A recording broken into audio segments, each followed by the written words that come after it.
The battle for the mind of North America will be fought in the video arena. The television screen is the retina of the mind's eye. Therefore, the television screen is part of the physical structure of the brain.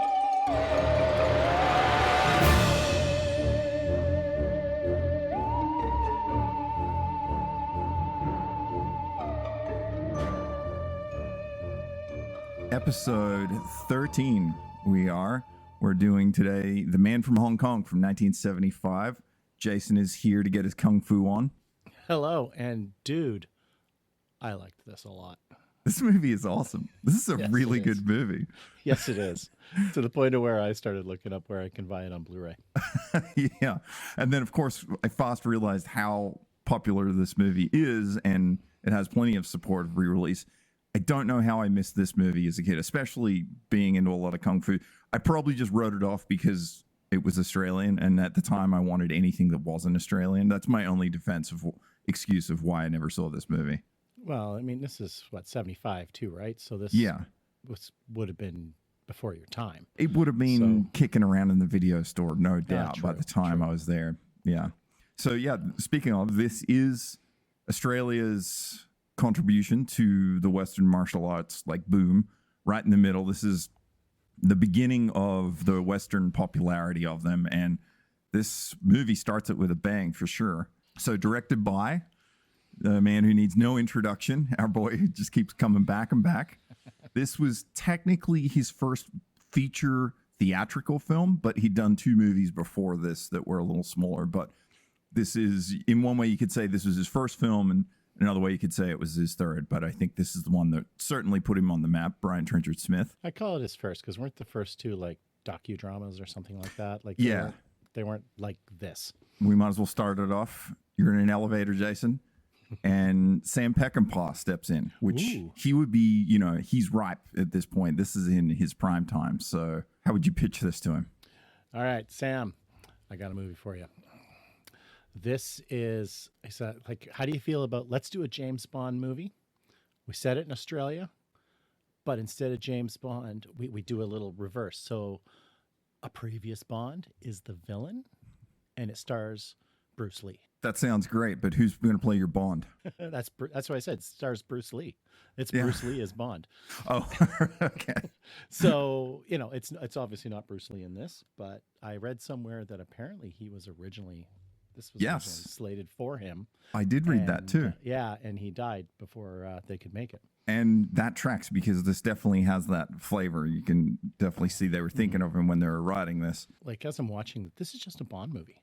It just is. Yeah. It looks and feels, maybe it's a little lower budget, but it looks and feels like a Roger Moore era Bond movie. From the opening theme would work as a Bond film, Sky High by Jigsaw. Totally could have been a Bond theme. Yeah. Transitions, the way they shot establishers and stuff, it looks and feels like a 70s Bond movie. And it feels larger production than anything in Australia at this time. And we can talk about the budget at the end, but this movie feels like right off the bat with the credit sequence and everything, it does feel bigger than, my personal feeling of what I consider an Australian film. So they really did go for this international, and it hit pretty hard. I know the Bond connection that you're coming up with, especially with the music, and now that you mention it, I even agree more. But to me, this feels like a fish out of water Dirty Harry movie. Yeah. It definitely feels like Tough Cop in a different realm, sort of. This movie for Australia is a all-star cast. Like, you got to remember, this is pre-Mad Max. Right. It has great actors in it. And Toe Cutter's in it with some really wild hair. Yeah, he has some great lines in this too. Yes, he and does. He was third billing on this on the posters and stuff in 75 too. So when you think by the time 79 comes around for Mad Max, he was a big draw card. Well, and in reality, he should have been billed over George Lazenby. Sure. But for screen time, absolutely. Because Lazenby doesn't, but Lazenby is famous. So, but Lazenby doesn't come in for, 35 minutes? Exactly. Yeah, I think it's right on the dot. Yeah, 35. Yeah. Now, arguably, Lazenby has a bigger role in the end because as the movie progresses, his role gets bigger and bigger. Yeah. You see him way more, whereas... Hugh Keays-Byrne. Hugh Keays-Byrne, thank you. His role gets smaller and smaller. This, to your point, too, you mentioned this when we did Chain Reaction. You said that it was nice to see Hugh Keays-Byrne act a little bit because, you know, from the things. And this is another one where you actually get some stuff there. And again, he showcases he's a pretty good actor. Oh, and he's a completely different character than we've seen him before. It's he's playing a undercover narcotics cop, basically, which is why his hair is so wild and his face is always dirty. And there's a few other familiar faces that when we get to him, the assassin, I recognized right off the bat. I was excited for that one. Our sniper. As soon as I saw him, I was like, I know him. Yeah, but we should probably just get started, eh? This movie starts off with a bit of a bang. Right off the bat, we've got, you got a tour bus, you got a helicopter, you got a fight on Ayers Rock. Yeah, like I said, it opens hard, and we've got a tour bus coming into Ayers Rock, and it straight away feels like a 70s crime movie. There's an exchange of two bags. Two bags that look identical. And we're introduced to Win Chan, played by no other than Sammo Hung. Yeah. He was, for the longest time, so I always thought he was Jackie Chan's brother, like actual blood brother, because in so many interviews and stuff that I watched as a teenager with Jackie Chan, he always talked about Sammo as his brother. And I took it very much literally until many years later I found out that it was just actually that they work together for so much. I mean, he needs no introduction in any which way, but Martial Law I need to talk about because I really liked that show. Oh, yes, of course. It was a great show, but probably had one of the greatest universe crossovers in all of TV history, because there's an episode of Martial Law I was watching one night. He's chasing a fugitive, and it turns out the fugitive's from Texas. And then they get him on the phone, and they're like, well, we're going to send somebody, and he's going to be your partner. And he's all shit. He's like, I don't need a partner for this. And he's like, yeah, it's a Texas Ranger. And the door opens. It's Walker? It's Chuck Norris. And it was Walker. And he's playing Walker. And it's the greatest crossover of all TV history. I thought it was such a good bit. Yeah. So we got a tour bus coming along. So Sammy is on the bus. And he's got a bag that he's holding really tight on his lap. There's another guy driving in, and he's got the same bag in his car. Money and a gun or something like that in his bag, and the other one you figure is loaded with drugs or something. And the guy in the car gets to, first of all, and I want to just say, the tour guide is just like the most boring tour guide you've ever heard in your life. He looked like everybody's dad when I was a kid. I was just like, so we're coming up on Ayers Rock, and it's Ayers Rock, and like at this point they're literally driving by it. He's just coming up on the parking lot.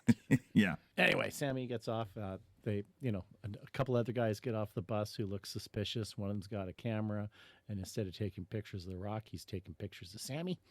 And who is Win Chan, by the way? His character's name is Win. Win Chan, thank you. Yeah, he's photographed the exchange, and that's when he makes a break for it for the car. There's a helicopter coming in, and Sammy makes a break for it by probably the craziest, getaway route you could ever think of in a chase, and goes up Ayers Rock. Yeah, this movie heats up quick. Yeah. And the music is jumping. There's great music in this movie. Yeah, the music's really good.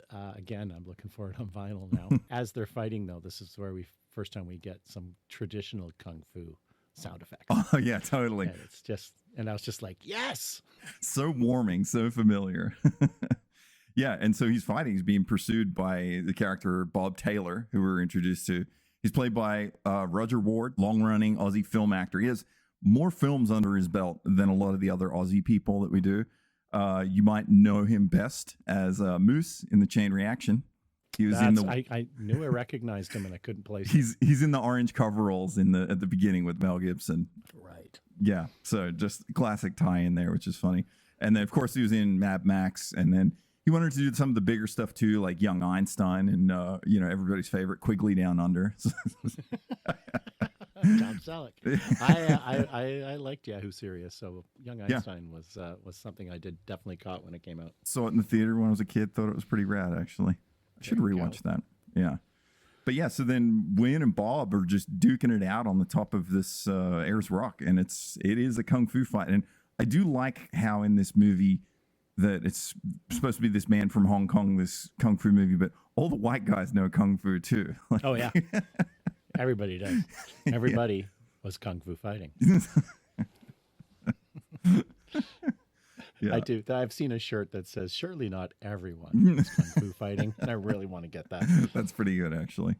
I was thinking we should do a run of shirts for the show, by the way. And the first one that I want to do is I want to do reproductions of Rod and Steve's shirt from Death Cheaters. And because they had those light blue shirts that just said, Oh yeah. remember, it had cunning stunts written on it. And I just thought that was such a great rerun of a shirt. Yeah, if we can mimic the font. All right, I will tackle that tomorrow because I still don't have a job.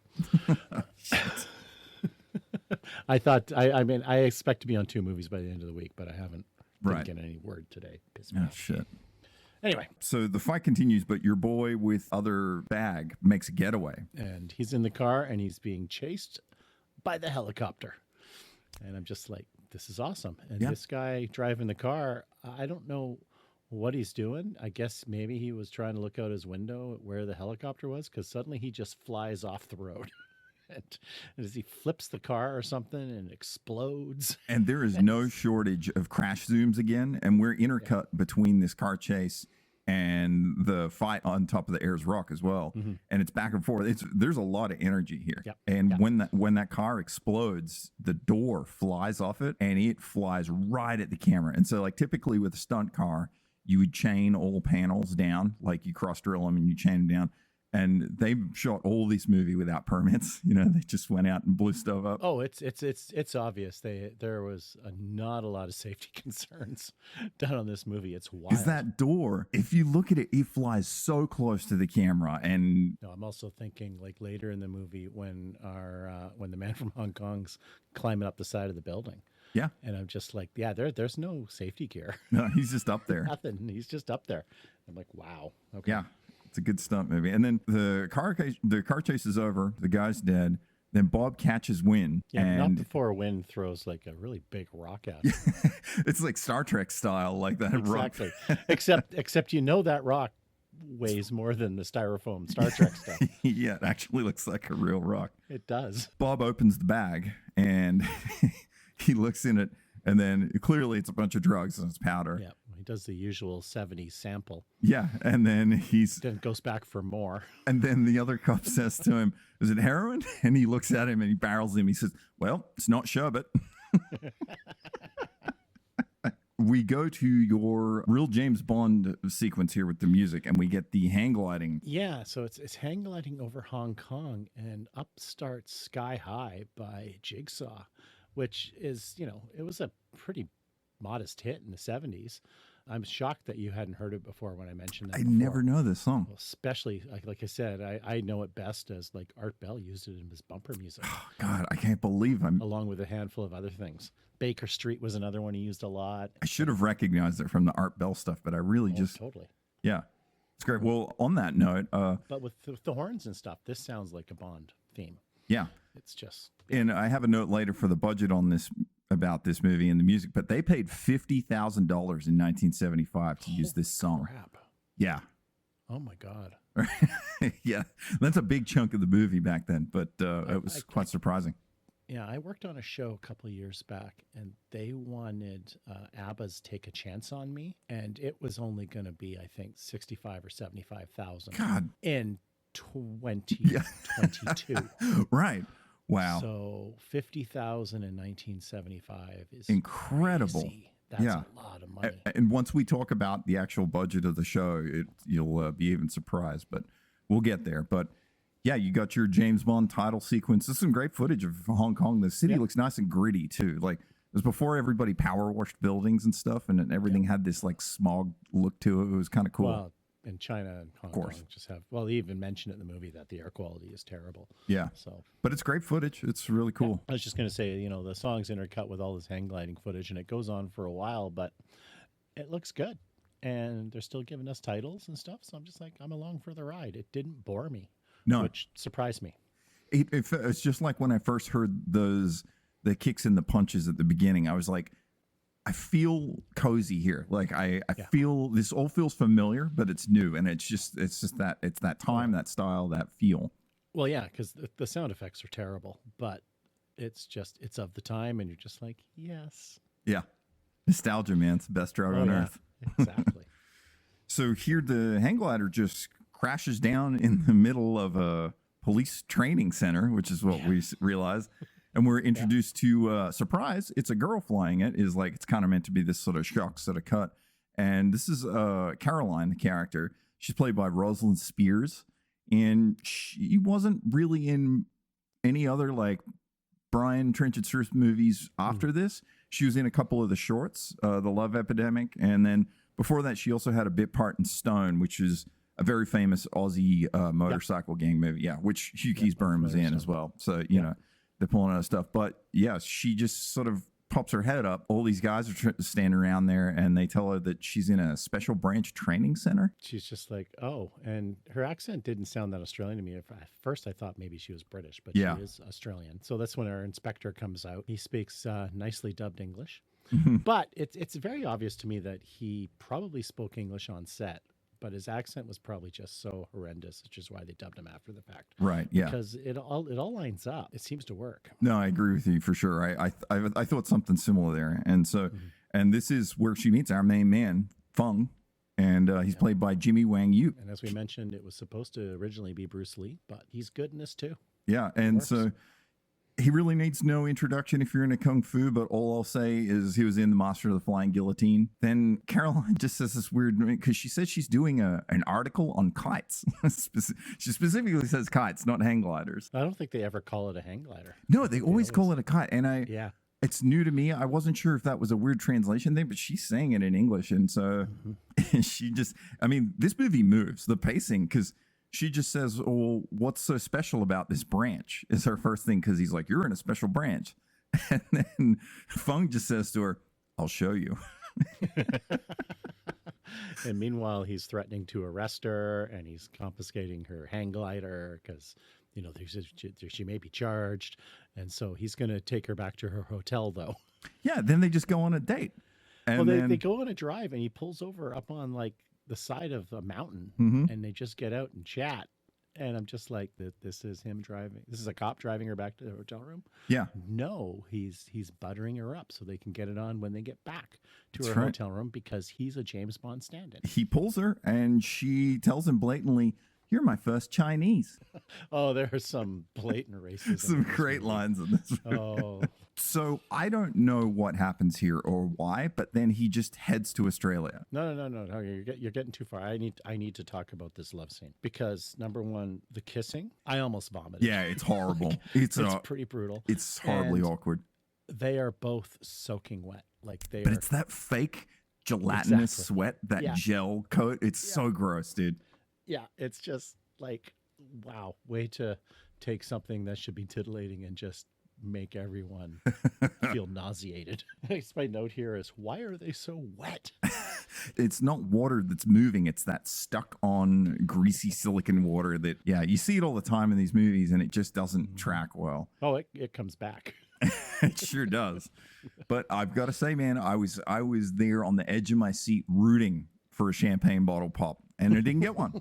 I was like, where is this? We haven't developed this yet as a trend yet. But one thing you missed, if the reason why he says he's going to Australia is he even tells her. He says, can I come visit you? And she says, why are you coming to Australia? He said, I am actually coming soon. I have to pick up a man. Oh. Or something like that. So that's right. Yes. Yeah.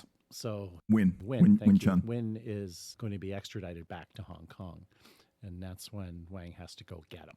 Right, because he's the official who's going to do the extradition. Right. Yes. And then basically our next scene is when we get Toe Cutter. Yeah, exactly. We're introduced to Maury, who is played by Hugh Keays-Byrne, and then his buddy Bob Taylor, who we already met. And they're just talking about their case and they're walking along. And then Bob Taylor turns around and takes a drink out of a bubbler, which I don't know if many people would know what that is in North America, but it's like a water fountain. And when he starts taking a drink from it, Maury turns there and starts humping it and making it look like he's pissing, as if Bob is drinking Maury's piss. I didn't actually catch it that way. I just know that when he goes down to take a drink, he stops it because he was pushing the button for him. Yeah, and it's like... It's exactly the same kind of drinking fountain we had in my high school. Right. We called them bubblers back home. We never used that word. And then they're introduced to Fang. Yeah, and he flies in. So Maury's not happy to have him there. No. At all. Like, he just doesn't want this, like, it's his case. He doesn't want him, like, some foreigner stepping all over it. This is their big bust, yeah. Yeah. So it's just like bing, bang, boom, you're in, you're out. But they also can't speak Chinese and they can't interrogate the guy. And so they're kind of dead in the water here. Yeah. So Bob is pretty gung ho with Fang, pretty happy to have him there and stuff, whereas Maury's not. Bob's happy to let Fang do whatever he wants, basically to win. So kind of rough him up a little bit when he's out in the yard, and they drag him back to the cell and he's in. And this is where I've got a note. They show us a toilet and then they use the toilet. Yeah, because what happens is here is because the translation's not going to happen. Fang sort of says, look, you know, he's got important info on Wing Chan, and this is the guy that they all want. And he sort of de-escalates the situation. He's like, we're all here for this. Like, we all want this. And so Fang starts interrogating Win by himself. And in classic Aussie form, Maury and Bob just go to the pub. Yeah. Like, and Maury starts playing pool in the weirdest, cheating at pool anyway. Yeah. And Bob's drinking a skewy, and he asks Maury, he says to him, you don't think Fang's going to torture him, do you? And Maury like shoots a ball in the pool, and Maury says, oh man, the Chinese have a million ways of torture. And then we cut to the prison, and Fang is just wailing on Win. Yeah, and they're fighting and stuff, and that's why at one point he shoves his head in a toilet. It's great, all because he won't talk. Yeah, and the little bit of info we get here is Maury and Bob sort of agreeing that they really wanted to get the bust on this case, and they're just kind of, they have nothing to do, and so they're just kind of bummed out, and they're stuck at the pub while this is happening. And Fang beats a name out of Wing Chan, and then Fang gets Wilton. Yeah, exactly. And he does the due diligence. So he tells that info to Maury and Bob because he's trying to help, right? Yeah. And but you know, they still want him out of there. Yeah. So the three of them get in a car. Yeah, and they're heading to the airport, and because they're taking him and stuff. And that's when we see our sniper. Yes. Up on a building. And it's Grant Page. I love that you get to see him in this way because now you're revealed, like, you know, he's going to be doing a bunch of gags the second you see him, you know? Yeah.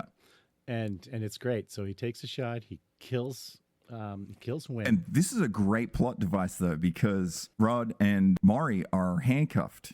They're escorting Win with handcuffs. That's right. They're handcuffed on each side of him. Yes. Yeah. And I've never seen that before. It's wild. It's obviously just for this plot device, but it's a good moment because now they're handcuffed to a dead body, and this is Fang's chance.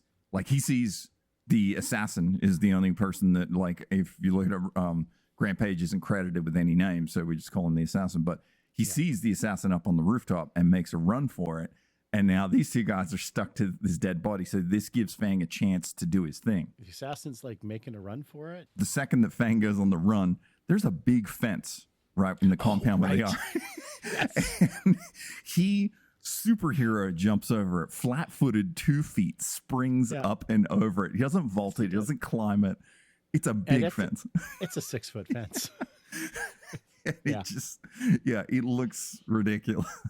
And then the cops basically manage to get themselves free of the body, and they just leave it there, and they make jokes. And they start running. And then we cut. Like, one of them should have stayed with that body. And then we cut to the rooftop, and now the assassin Grant Page is on the run, and he jumps off the rooftop of the building onto the roof of a car and dive rolls down across the front windshield of the hood. And this is the exact same stunt and setup that he does in Death Cheaters at the end off the conveyor belt at the coal mine. It's an identical gag and move, and I had to laugh about that. And then we get a lot of the classic 70s cop chase tropes. We get a man on a ladder painting. Yes. Yes, we do. And the music here is awesome. It is so good. It's everything I want. Yeah, the music in this whole movie is pretty much, for the most part, great. There's another moment here because we're just being peppered with action here, and it's cut after cut and all sorts of stuff. Mm-hmm. And this is where Grant Page, this assassin, I'll just keep calling him the assassin, but this is where the assassin finds a dirt bike just staged on the street, and he hops on it, and he starts it, and he rips on it. But he goes about 10 feet, and then Fang just comes out of nowhere and high kicks him off the bike. Like, I've never seen somebody ride a bike a shorter distance before being removed from it. The only thing that this is shorter than is, if you remember when Reno steals the bike and Stark throws a pipe through a front wheel in Neon City. Exactly, same thing. But although in theory, she goes further. I was like, this is actually a shorter moment than that. But If you love Michael Ironside in Bathhouse Hot Tub in Post-Apocalyptic Wasteland, you should absolutely check out our episode on that movie, episode 8, classic forgotten film, Neon City from 91. Wait, a cross brand. Yeah, that's it. But this is where then they stumble into a restaurant, like the back of a restaurant, a kitchen. Yeah, they go into the kitchen. Essentially, it's just a food fight at that point. They're throwing things at each other left and right, knocking oil. each other down. This is where I discovered that Grant Page's pants split, and he's wearing yellow underwear. And they are split for the whole sequence. Oh, yeah. The first time I see it, I'm like, wow, okay. And I go back and catch it, and then I realize, oh, you see this a whole lot. He should have had the Chuck Norris high kick jeans. Exactly. But yeah, it's pretty wild. This goes on for a long time. And out of the rest of the movie so far with a lot of music, there's no music in this sequence, surprisingly. No, they're just beating the crap out of each other. This is a really good fight sequence. We're intercut with Maury and Bob trying to catch up on foot. There's a funny line where Bob says to Maury, he's like, where the hell's he gone? And Maury says, he's probably going to lunch. And it cuts to the food fight they're having in the Chinese restaurant. And it's just a riot. And then it spills into the actual dining room. Yeah, which I find hilarious because it's still filled with people and they're all shocked to see these guys come out like they didn't hear a single sound out of that kitchen. The first 6 minutes of them in there raging. and you think Sam's exaggerating, but no, it's 5 or 6 minutes. Yeah. Like nonstop. And it continues out through into the restaurant. I timed it. It was 9.5 minutes. This fight is.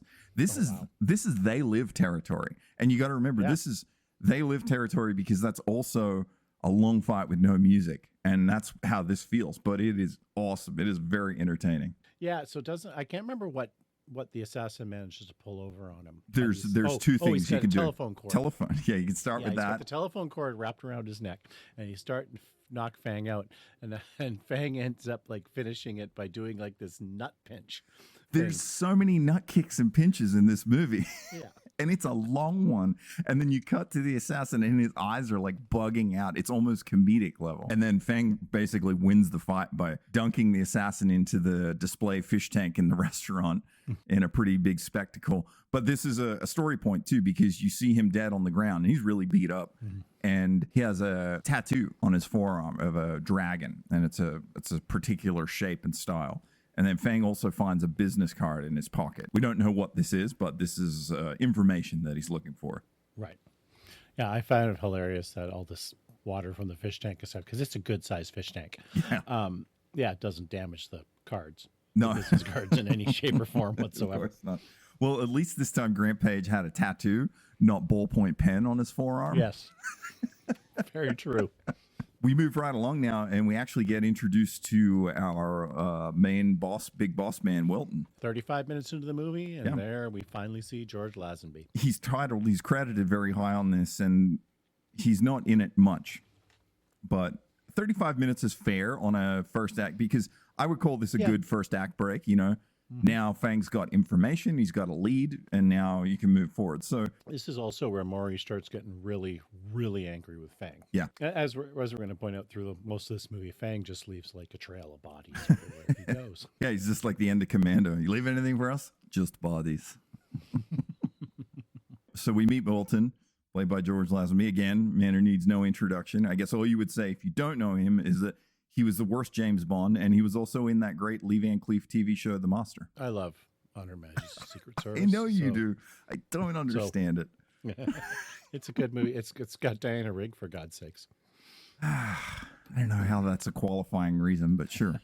Now, never mind the fact that Bond gets married and stuff, and we'll just forget all that. But yeah, and there's just a crummy water skiing shark scene. And solid movie.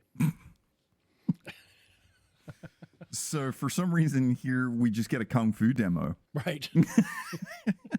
Yeah. So it basically, and it's framed by Wilton saying that, you know, this man took out the best of us. You need to be better than him or whatever.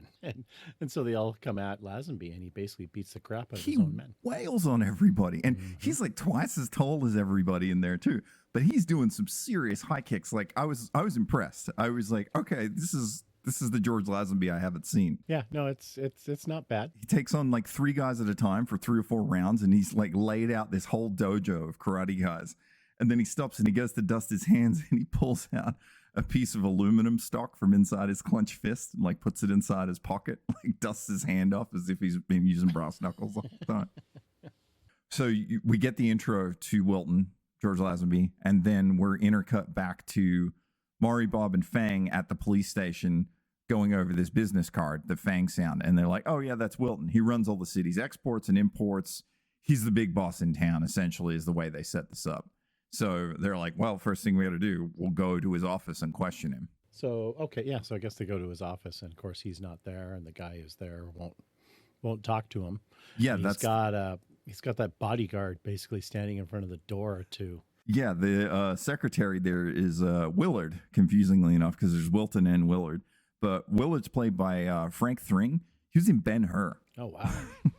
Yeah, he was also in Mad Max 3 and also Howling 3. So he's big in the movies of threes, but he wasn't in the other ones.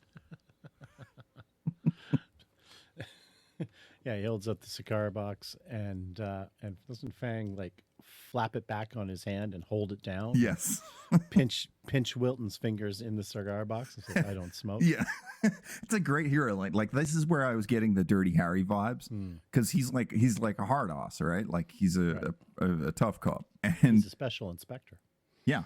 And then meanwhile, Maury and Bob are at a gas station and they're trying to figure out what they're going to do about Fang. And I don't know where the line comes from, but Maury says to Bob, he's like, yeah, mate, this is Australia, not 55 days at Peking. I don't really even know the context of it, but I had to laugh because they're just pumping gas and they're just sort of shitting on Fang. Well, and there's that again, there are some very racist lines in here periodically. So the tones are pretty good though. Like they're funny and you can tell that it's like everybody's having a laugh about it.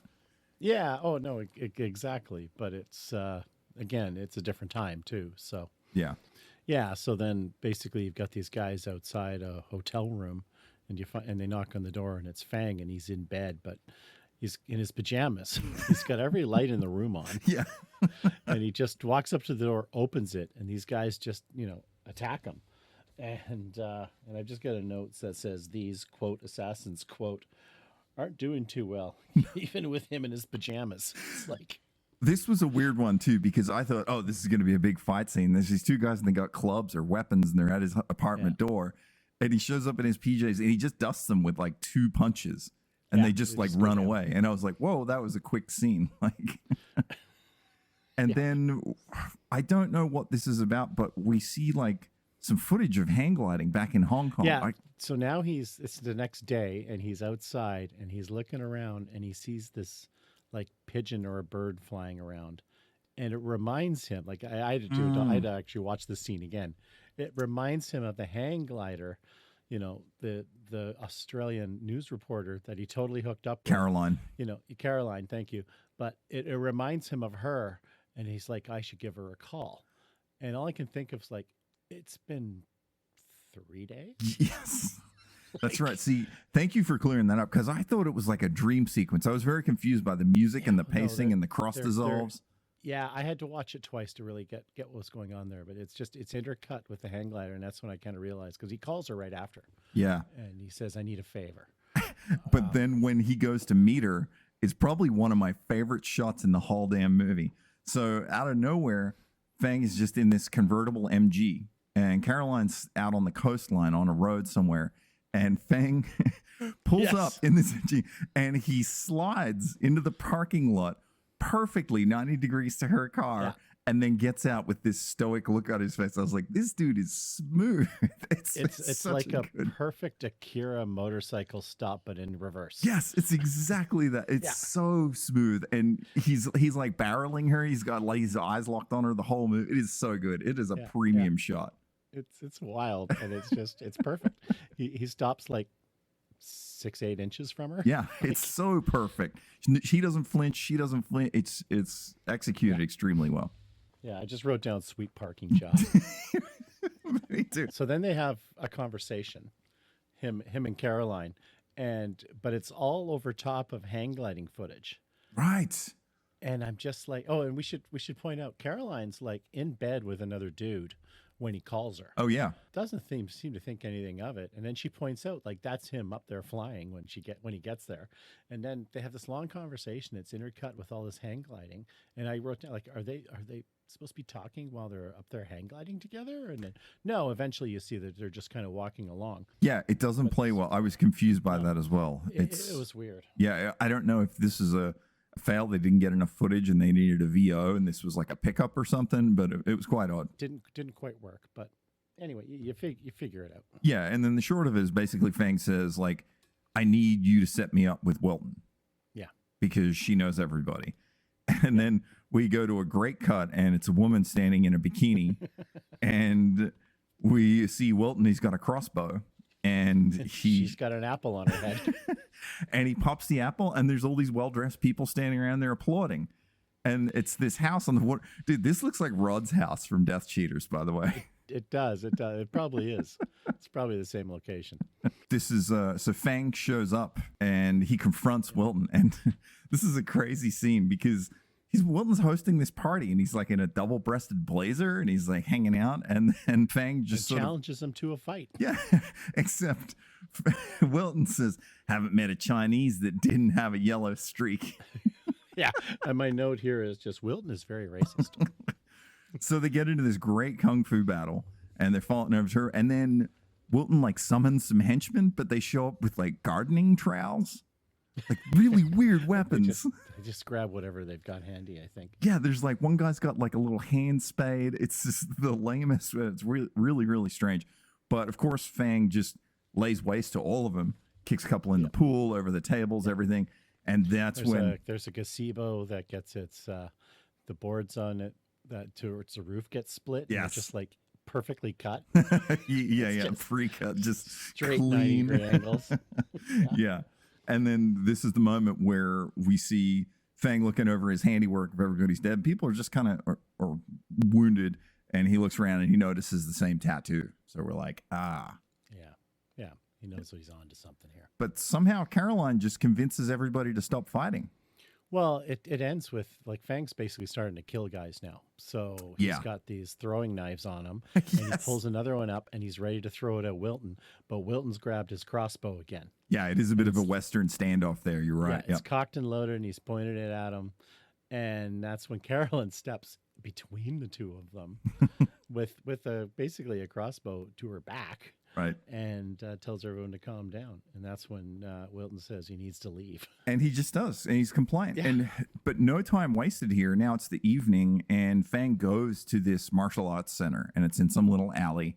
And it has the dojo. Yeah, because it has the painting of the dragon on it. Mm-hmm. And it says something like, oh, it's on the 16th floor, on the 10th floor, but we're closed. And then cue Fang climbing the exterior of this building up these water pipes. Climbing up the drain pipe just along the side. And he slips at one point and kind of like, but not really. Yeah. And no problem. Just hoofs it on up. But it's driving below him. Yeah, it's a cool shot. He's truly out there just climbing up. And yeah. But he crawls into the window and we're greeted with a man in an office who's like obviously managing the dojo. And he's on the phone and he says something like, yeah, I'll wait, or something like that. Yeah. And it's like 10 o'clock at night. And this man is credited as martial artist Heavy. Ah, yes. And that is our director. That's him. Yeah. And he has a pair of leather pants and a striped shirt. And they get into a great battle. But Fang really sort of makes short work of him. But then the other guys show up. Yeah, so this is the classic Bruce Lee moment, right? Like Fang runs into another room in the dojo and like 10 guys show up in gis. Like they're just hanging out at 10 o'clock at night, like dressed in their I think there's a dorm room down the hall or something like that because they all come running in. And they basically all just start attacking him in proper kung fu movie fashion, one at a time. Yeah, they wait their turn. And then This is another like 7-8, this is like 7:45, 8-minute fight. And these are great fight scenes. Again, it's like no music. And what I like about this is the pacing, especially compared to today's movies where you're like one cut per action. So it's like punch, cut, kick, cut, you know. This is like 4, 5, 6 hits, kicks, punches before we cut, and it's nice. It's refreshing. Handful of them don't quite work. They're not lined up real well, so you can see that they're, there's a distance between the two and when they're fighting and stuff like that. But every now and then, but for the most part, it's done well. Yeah, it is. And he levels the crowd, and then and I should mention the continuity on this is really good too. Like when he knocks over a stand of weights, that thing's down the rest of the fight. Yes, but the other one's still up, and then that one gets knocked over. Like they kept track of this. They blocked this really well. And this is to your point. I saw a little interview with Brian Trenchard Smith about this movie, and he did mention that he said, "Look, I didn't know what we were doing. It was so early. We really were trying on this." And he's like, "I just shot everything I could." And this is a case where a lot of this pays off because you can tell they had a lot of stuff for cutaways and a lot of B-roll because everything is covered in this. Yeah, it's really well done. Yeah, and then Fang retreats to the elevator, and then some of the other guys shut the elevator off, and out of nowhere, Brian Trenchard Smith jumps into the elevator shaft and rappels down on some like ninja chain, and then they get into a fight on top of the elevator. On top of the elevator. While the elevator's descending, there's this great music playing. This is a great movie. This is a really good scene. Yeah, I've got the note. Elevator fight is sweet. Yeah, it's cool. I've not seen anything like that still. Plenty of elevator gags, but nothing quite like that. No, and they fight. He beats them off. I just gotta stop saying it like that. Yeah, we need to figure out some better wordage for you. Anyway, he beats them down, and manages to get away. But he's like the tail end of the fight in the dojo. They started pulling weapons out and stuff, and he's been sliced up pretty good. He is busted up. Yeah, yeah. He's in rough shape, and he gets away, and he gets downstairs. Meanwhile, the two guys that were fighting him before the elevator they start the elevator again and meet him basically at the bottom floor, and he just happens to run out and like a Volkswagen bus Beetle or camper van, whatever those things are, Volkswagen bus drives by, and he hops on the side of it, and they make a note of the license plate, and he crawls in the window. These guys were going to kill me, and then these two girls are like, huh? This is probably the biggest disbelief I had in this whole film is within them just driving down an alley and a crazy beat up dude clings onto the side of their van, and within one sentence, so we get introduced to the character Angelica, and this is played by Rebecca Gilling. She has very few credits other than this. This was really her only gag. And within one sentence, she also speaks Chinese or something? No, it's her friend. Her friend in the car also, she's from Shanghai. That's right. And they mentioned that, and she speaks it. So he talks to her in Mandarin or Cantonese, whichever it is they're speaking. And she just looks at Angelica and says, "He's a good man. We must help him." Yeah. And then she says, "If we take him to hospital, these men will kill him." Yeah. And I'm like, how quickly are these people to trust it? So yeah, so they drive out to the country. They end up out at her father's place, who's a veterinarian. Yeah, he's got it because there's this veterinarian sign there. But it's now daylight again. Yeah, so they've been driving the rest of the night. And so I'm thinking, like, how is he not, like, with him bleeding all over the car? Yeah, it's... Now, they save that, a few minutes later, but yes, still.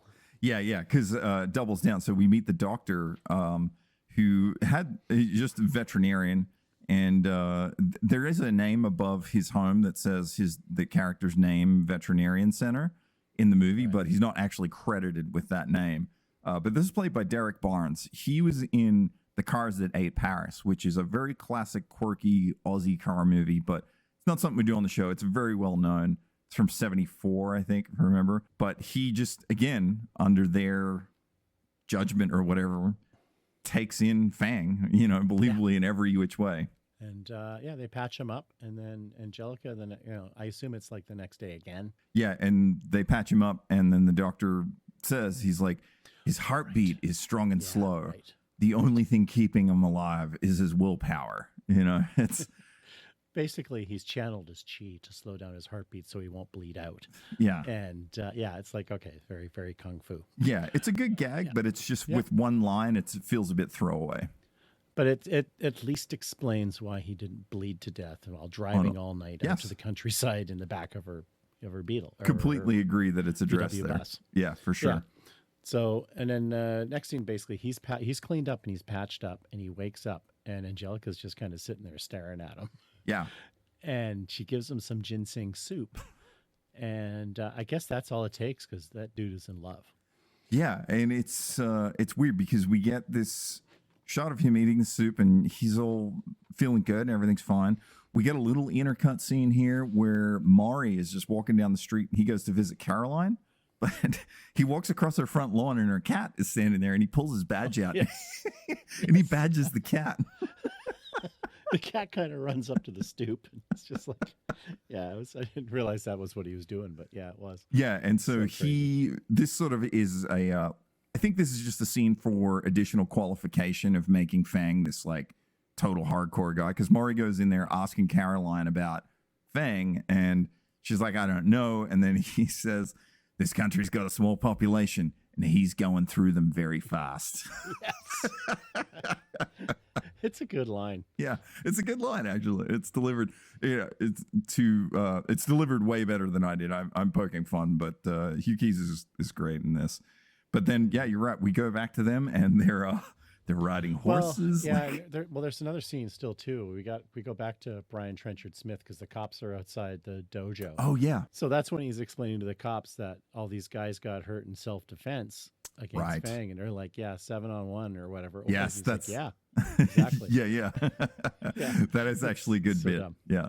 Yeah, and then we jump to a montage of Fang and Angelica, now falling in love with a sweet love song, stereotypical 70s love song playing over top. Can you explain to me how long this is supposed to take? Well, this is what I was trying to figure out, because I assumed it was only supposed to be a day or two, and they're like, but there's 4 or 5 costume changes. They're exactly. Montage. They're in different outfits. They're riding a horse and buggy. Then they're a horse. And then suddenly, they're riding horseback at one point. Then there's a buggy, and then like Angelica's stuck inside of a tank or something. She's playing in a pipe, and they're in a quarry. Yeah, yeah, exactly.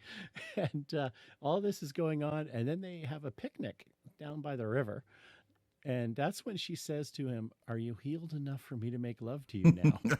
I'm just like, all the girls want Fang. Yeah. And he has a great line too, because I didn't get the champagne bottle pop again, but afterwards it's pretty good. She says, "Wow, this is nice." And Fang says, "What did you expect? Acupuncture?" And then she makes some comment about how I can't remember what it was, but then she pulls her eyes to make herself look Chinese. Yes, I forget. Oh, she asked him to take her to Hong Kong or something. Well, you think I would fit in? And then she like stretches her eyes. Yeah, it's just like, oh my God. It's pretty funny.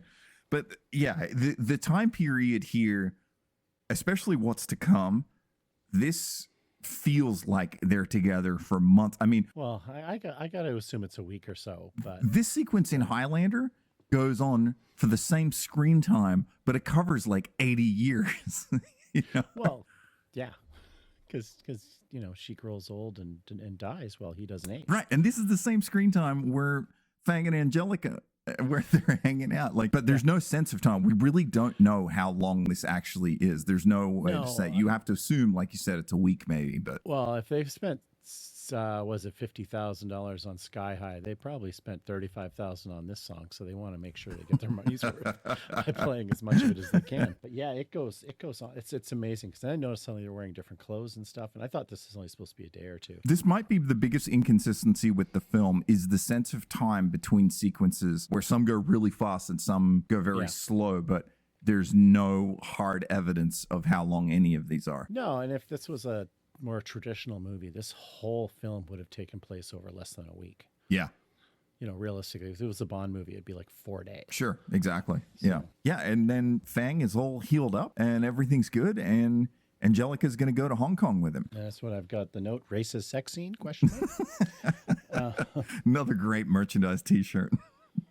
But in the meantime, we've had some intercuts, and we realized that because they had the license plate number of her bus, yes, they've been able to figure out where she is. The bad guys, yeah. And the bad guys, sorry, yeah. So Wilton's crew. So as they finally go to leave to go back to Sydney, because he says he's got to get back, he's now driving her car. Yeah, they're back in the van. And they're leaving. And as they leave, 2 cars and a motorcycle are just off the side of the road, down a little hill so they can't see them. And as soon as they go by, they peel out and take off after them. Yeah.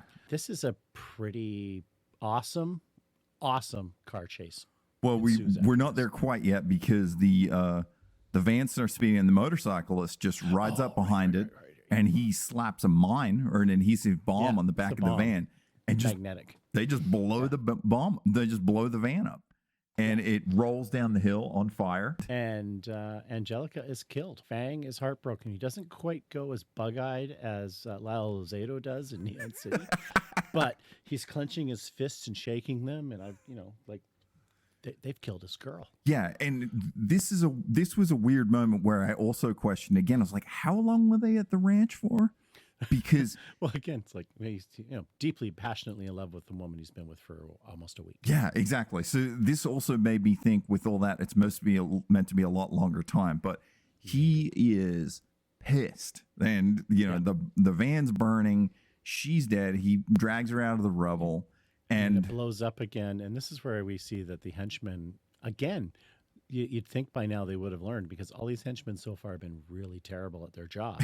Yeah. They don't check to see if there's any bodies. They just see the explosion and they leave. No, of course. Yeah. And so what ends up happening is, this is justifying all those scenes of them hanging out together, I think, where you make it like, okay, well, this is why they're in love and this is why he's so angry and he's so ragey. So he wastes no time. He runs back up onto the main street. And the first car that's going by, he just hijacks it. Yeah, he stops this car. He stands out in front of it, and she stops, and he walks over to her, and he yanks the woman out of the car, full on GTA style. Yeah, and this is a 1974 VJ Charger, and it's a sweet car. It's really not. I mean, okay, but it sounds. I mean, awesome, they were cool looking, stick. but it's like the problem is like, I love cars, but the Aussie car is just, as somebody who owns a 68 Charger, the Aussie Charger is just pale in comparison as far as the look and the design. They just never quite nailed it. But if you see the woman who's driving it, that makes sense. Yeah, exactly. These were commuter cars. It's just a middle-aged woman driving her car, and he just hauls her out of it and then pedal to the metal. And he is like, he's bleeding, he's angry, and he just starts ripping on this car. Some good interior shots in this, actually. Some good like wide lens stuff. Yeah, they've got the camera down on the floor of the passenger side, and it's looking up at him, so you're seeing him shift gears and turning corners and just like looking intently out the window. It's actually really cool. It is good. And it has that very much 70s car chase vibe that we all want. Yeah, and the chase goes on. It's a long car chase. There's a lot of real damage. They're really smashing into each other, and there are these long shots. None of this like shortcut back and forth. I'll say it doesn't have the sense of speed and intensity that Chain Reaction did, because we don't have the pedigree of George Miller in this. You can tell, but it's still really good, and it goes on for long enough. Yeah, it's I enjoyed it. I really enjoyed it. I went back a couple of times just to see some stuff over again too. Did you notice the guy holding the stop sign? No. Oh, so Fang crashes through this construction site, and there's a guy holding a stop sign, and he goes up over the hood. Oh, right. Okay. That's David Bax. Okay. He was the spray painter in Chain Reaction, and he was also Mud Guts from Mad Max. Nice. Yeah, it was pretty good. I was laughing when I saw it. I was like, there he is again. But this is an awesome chase scene. So he takes out the motorcycle first. Yep. The 2 cars. He's relentless, and he doesn't, he manages to get one, and I notice it flips over and then just like it tips or something, and it just like huge explosion. Yeah. They just blow it up. And again, in this movie, you can tell they were just blowing stuff up, and they weren't really expecting it. And then the second guy, I think he like rams him through a billboard, which is like a Hong Kong airline billboard, which is pretty funny. Well, then he goes through a house. Yeah. That is a big spectacle too. It's like that. I don't know what they found a house on the side of the road and just crashed through it. Like they just like literally went through it. And so it's one of those, you can only do it once. They got it from 2 angles and it looks great. And then the final guy, when he crashes, for some reason, he gets out of the car and then he just kind of flies through the air. It's a very weird cut. The guy's on fire and he because it explodes, right? And the explosion launches him. Right. But the launch isn't of a direction of an explosion. It looks like the guy's just kind of jumping off the ground. Oh, totally. There's a few scenes like this, like back in the dojo at one point, Fang does a does like a jump forward somersault. And it's like the height of when he jumps the fence Right. kind of thing. It's Yeah. just All so physics unrealistic. out the window. Yeah. Exactly. And that's what this is. He just kind of launches the guy. But this is where Fang is like looking at the burning car and the dead guy. And I said, I was like, this is actually a revenge movie now. You know, this all should have happened. You know, if this is what this movie is, this is all should have happened in the first act, because we're going to think we are in an hour 24 into this movie. This is an hour 40 long.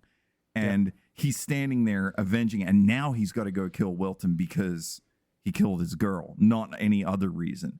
And I was like thinking, shit, we've only got 15 minutes to wrap this up. You know, the slow burn at the front end wouldn't work as good as if this was the first act and now he's hunting down all the people.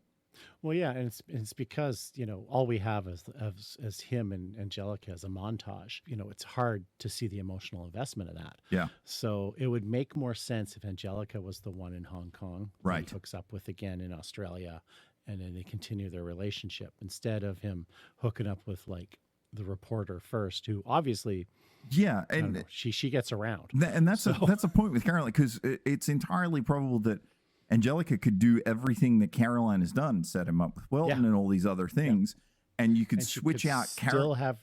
Well, her dad could still be the veterinarian and everything. They could have just merged those two characters into one and it would work a lot better. Or you could have switched it as Caroline being the one finding him in the alleys of the van, and she introduces him to the hang gliding gag, you know, because it could have been switched. You know, you could have switched the two out and you would have had a lot more depth to this. Totally. We show up, we're at Wilton's complex in his building, and I think we found out he was on the 16th floor. I think Maury said that previously or something. And so he's in this big skyscraper, and he's kind of sweating bullets at this point because he's hearing all of his assassins are getting killed, and he starts getting nervous. So he's like closing all these like blast doors in his apartment. He drops the security door, and it was one of the slowest moving doors I've ever seen in my life as it goes down. And it punches in so many times where it shows the very bottom of the door. I'm like, dude, I just want to see Feng's hand come under there and open it or something. But none of that happens. You just see it close entirely. It's a weird pacing moment. Exactly. But I think this sets it up where Wilton has locked down the building, which sets us up for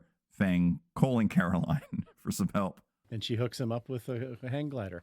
But in the meanwhile, while he's doing that, Wilton has like opened up his safe. And not only are there drugs in there, but a whole lot of guns and explosives. Yeah, he is loaded in there. He's clearly, this is his bread and butter. So then Carolyn and her, is he her boyfriend? Her part-time lover? Right.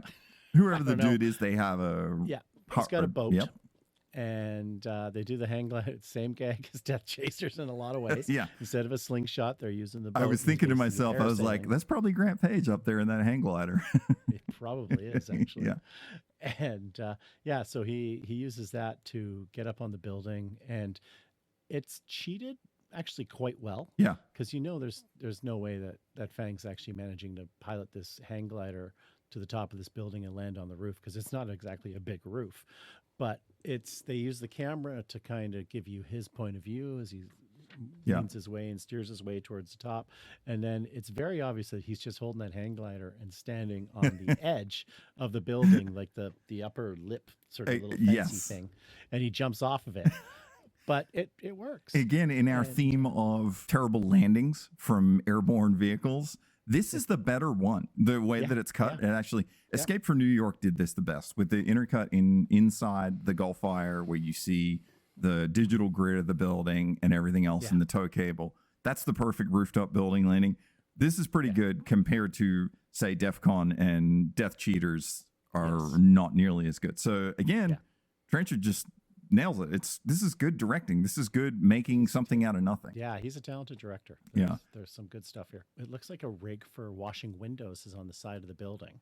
Yeah. And I thought he was going to like lower that down, but nope, he fastens a rope. Yeah. Of course, and repels. Got to have a building repel. And he repels himself down, but then he comes in through that window. And he comes through that window. That's not safety glass. That is a plate glass window that he smashes through. And I was just like, wow, okay. And this is the meanwhile where Maury and Bob show up at the crash site, and they decide, oh, he must be heading to Wilton's. This is like a thing where they're like, gather all the cops. We're going to Wilton's. Stuff's going to go down. When Fang explodes through the window, man, can I just say how awesome Wilton's apartment is? Like, it's got a conversation pit, the open fireplace, the orange, the white. Like, I love that aesthetic. It's so incredible. It's such a cool place. And he's not expecting Fang to come through that window, though. And that's when, like the guy on the outside hears the commotion and he starts calling all security saying there's something going on. And they have to they start working their way to try and cut themselves in. Yeah, they're torching through the door. Yeah, well, they have to they cut their way through the outside door and now they've got to torch their way through Wilton's. door. Wilton's like blast doors. Yeah. And this is intercut between Wilton and Fang having this kung fu fight. So it adds this kind of ticking clock because you think that at this point, if they get through and Fang doesn't get what he wants, which is clearly killing Wilton, it's going to be a problem. So, but a fight ensues. Basically Wilton wastes all his bullets trying to shoot Fang while Fang's basically holding the gun and pointing it away. And then he starts trying to use it as a club.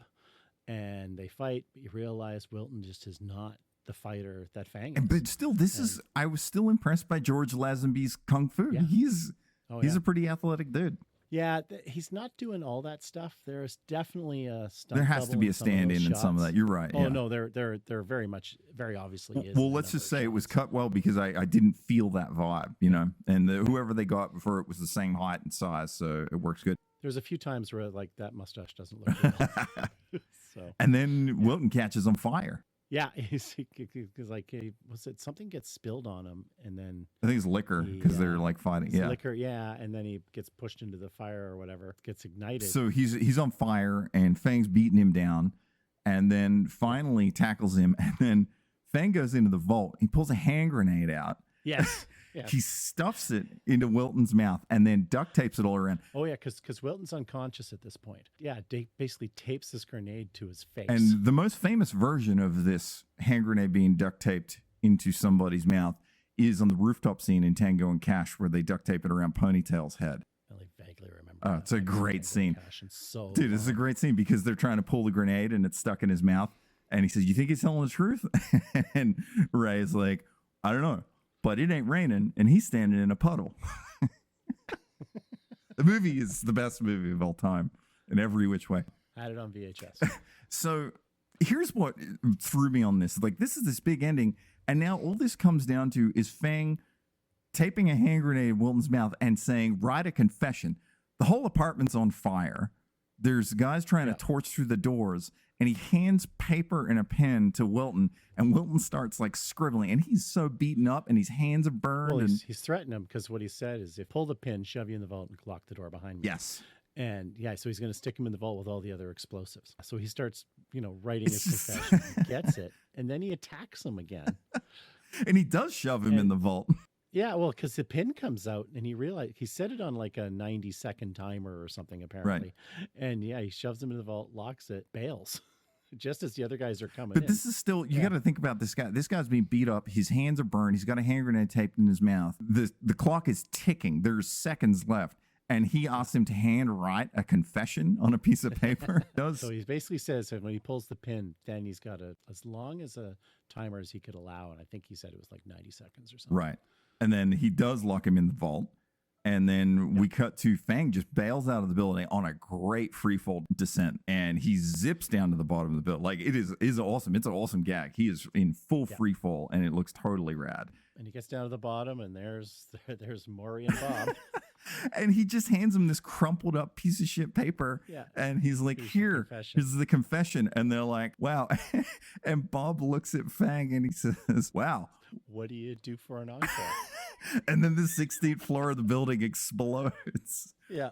My note is literally like, quote, "What do you do for an encore?" Boom. LOL. Credits roll. I love it. This is my, awesome. You kill the monster, credits roll. Okay, get the movie done this second. And this has got to be one of the tightest, killing the bad guy, resolving the hero, and credits rolling in like 20 seconds. It is so I was going to say, it's not even 30 seconds. It's so good. It's so fast. It's such a tight movie. Jason, this is a great movie. Oh, yeah. I really enjoyed this. This is probably my favorite movie we've done so far. I will rewatch. I don't think this is as good for me as Last Chase, but this is probably second good.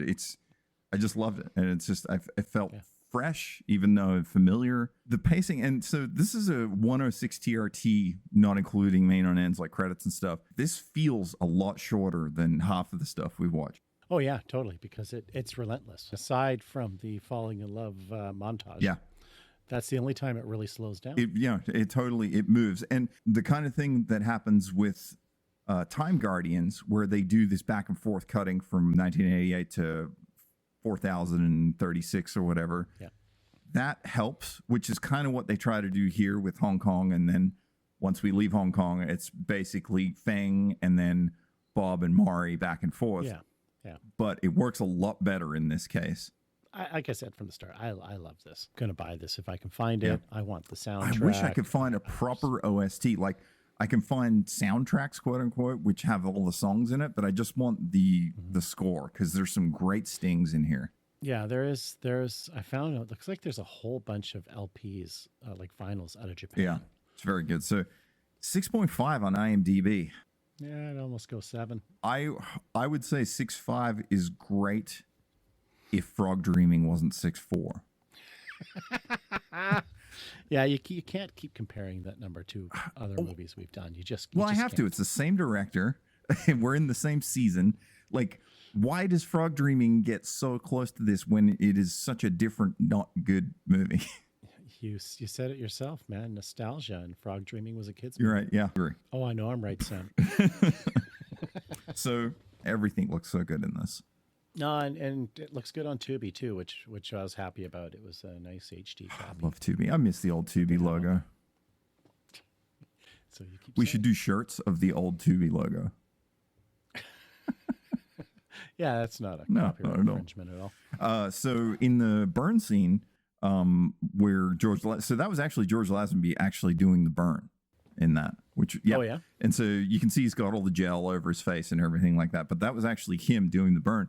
But at first he wasn't that keen on it, and Brian Trenchard Smith said, "Look, George, it's fine, I'll do it." And he did a burn on set in front of Lazenby, and then that was what convinced Lazenby to do it. Except the problem was, if you watch the fight scene very close, Lazenby starts taking his coat off, or when Wilton starts taking his coat off, he starts like duck walking, and it's kind of stuck on his wrists behind his back, and they cut, but he couldn't get it off him, and he actually got a minor burns on his hands and arms from this. And so if you watch the sequence, you can tell they milked every frame before somebody came in with an extinguisher or a fire blanket, but he did do the burn himself. And it was funny that Brian was the one to be like, "Look, it's fine, I'll set myself on fire." You know, this is 1974, so at the time. Yeah.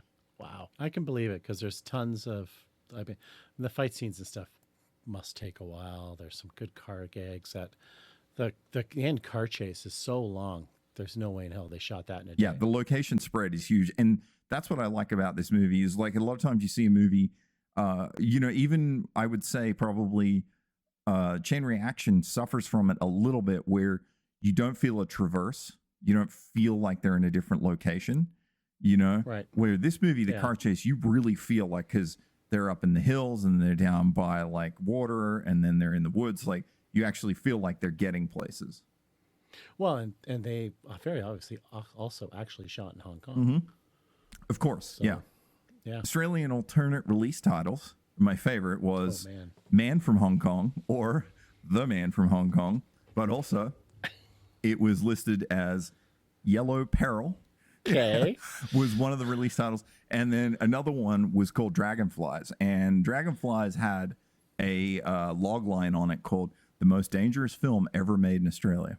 Here's a throwback to the kitchen fight. The British Film Board, the BBFC, released a shorter version of this, like it was a shorter print, theatrical and TV and everything else. And they removed specifically all of the groin hits and nut shots. What is wrong with that country, man? Out of all the things in this movie, that's what they removed. Well, they'll leave the boobs in. It's so what did you think this movie cost? Oh God, I don't know. In $75, it looks expensive to me, so I'm going to say $5 million. $450,000. Wow. Yes, I said wow as well. Now, the original budget was $450,000. The movie grew to $550,000 when it was finished and final, And that's including the $50,000 they paid for Sky High. Wow. Jesus. Isn't that amazing? It's amazing for that much money. Yeah, like talk about efficiency. Like there's so much on screen for that. 1,000 compared to today, 3.2 million. You could not get this movie for 3.2 today. You could. Oh no, God, no way. Not in any which way you try. No, I've done. I think my highest budget movie was 6.9 million, and it was a rom-com. Right, and that's just people standing around. Yeah. Yeah. This walk and talk. The other thing I should say. So Jimmy Wang Yu is not a nice person in real life. Oh yeah, I read somewhere he has some relations to the triads or something. Oh, I didn't even know that, but I would believe it. But everybody said he was horrible to work with on this. And even Brian in interviews and stuff, all the other actors and the set guys, and they said his ego was so big at the time. And the grotto scene where he's hanging out with Angelica, right before they'd have to kiss, he'd like eat blowflies, so he'd have to push them into her mouth. And they said that he really disliked white female actresses specifically, like just was a real piece of work.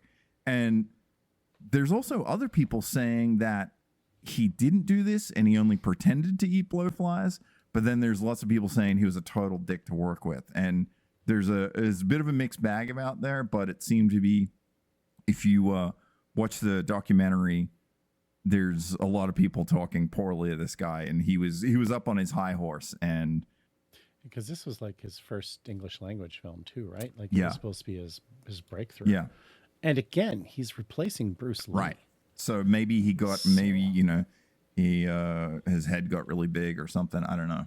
Yeah, I don't know, but he didn't. I mean, he's done other stuff, but he didn't break into the West. No. In the same way that Bruce Lee did at all, but maybe he just assumed that was going to be the case. It could be, like I said, it's a split on people, but it seems to be people who were attached directly with the film says one thing, and there's a couple of interviews with him saying, no, I would pretend to eat flies and do this sort of stuff. So maybe in retrospective, he tried to dial up. I don't know. I can't say either way. That's a pretty great gag, eating blowflies before. That's wild. Well, because in the two sex scenes, like his tongue is there. Oh God, it's so awkward. I don't want to think. I love this movie, but I just don't want to. God damn. And then so the BBFC cut out the nut punch, and they leave that in. Well, we'll have to get you. You'll have to get a copy of this movie, digitize it, throw it in your Avid, and you can just pull out the two tongue scenes. That's what I had to do to get the director's cut of Waterworld, because it was originally only a TV 4x3 release. So I had to get that and intercut that with my feature-length DVD back before Blu-ray, and make my own supercut of the director's cut of Waterworld. Oh wow, you did your own Harmy cut of Waterworld instead of Star Wars. And they finally released all the stuff on the new 4K Blu-ray, so I didn't have to publish it. But yeah, there you go. Well, dude, that was an absolute blast, man. I really like it. Yeah, I really enjoyed this, as I've said multiple times. I think this is my favorite so far. Yeah, I think we could talk a lot more about it, but there's so much to talk about, and it's just I highly recommend this movie. Yeah, if you're one of the three people listening to us and you haven't seen this movie, I am forever looking for a proper OST on vinyl for this, not the soundtrack. So hopefully I can find that, because that'd be great. I loved it. So much good stuff, man. Sweet. As always. Yeah, well, we're on to episode 14. What is your movie? So yeah, I'll be doing my own Brian Trenchard Smith movie with Dead End Drive-In, but again, because I like to stay true to us, it'll be sci-fi. Yeah, I'm finally looking forward to getting back. I've pivoted us a fair bit, but that looks awesome. Again, I never saw this movie either, so yeah, I got to see. Looks pretty good. Sweet, man. So should be fun. Thanks a lot. Thank you. Therefore, whatever appears on the television screen emerges as raw experience for those who watch it. Therefore, television is reality, and reality is less than television.